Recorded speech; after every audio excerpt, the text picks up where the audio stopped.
Hey mates, I'm Alex. And I'm Gaston. Welcome to Power Mates. This is the place to learn and share about Fabric and Power Platform. If this is your first time here, don't forget to subscribe, like, and share this channel with your friends and colleagues. So, Power Mates, today we are going to deeper into Microsoft Fabric Dataflow Gen2. Yeah, for all our Power Mates, we've been talking and discussing different methods and how to do things with data flows, but this time we are going to be trying to execute a data flow query directly from a Fabric notebooks using the execute query API. So, and we will parse, the Apache Arrow stream into a real pandas data frame. Exactly, and there's no shortcuts. We are gonna be doing just real API, real execution. So I would love to share a little bit briefly here the architecture overview of what we've been discussing.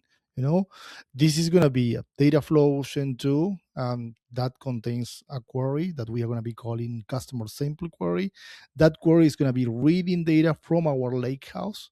We call the Fabric REST API with the execute query command. The API is going to return Apache arrow streams. We parse that into pandas, and this pattern is really powerful because you can orchestrate data flows programmatically.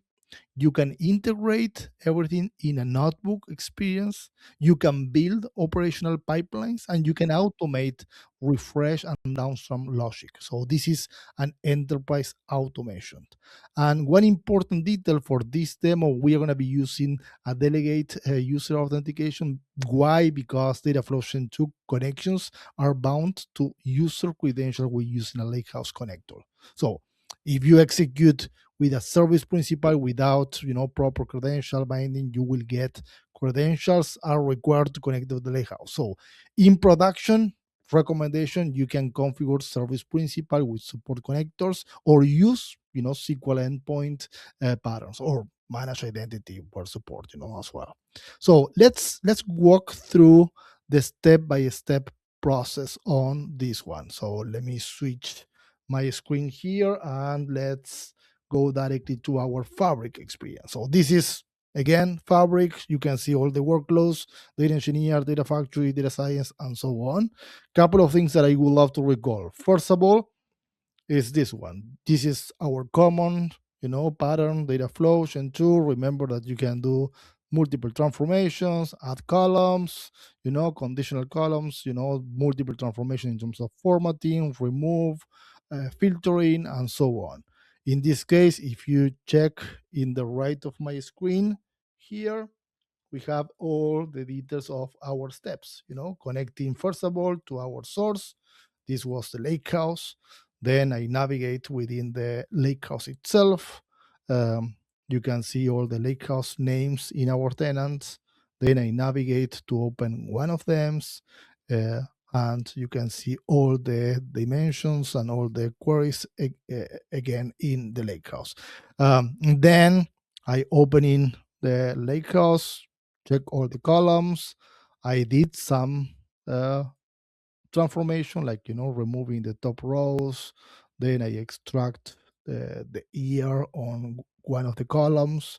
Then I rename one of the columns, reorder, and filter some rows. This is just an example of a data flow and what we've been discussing before in different videos.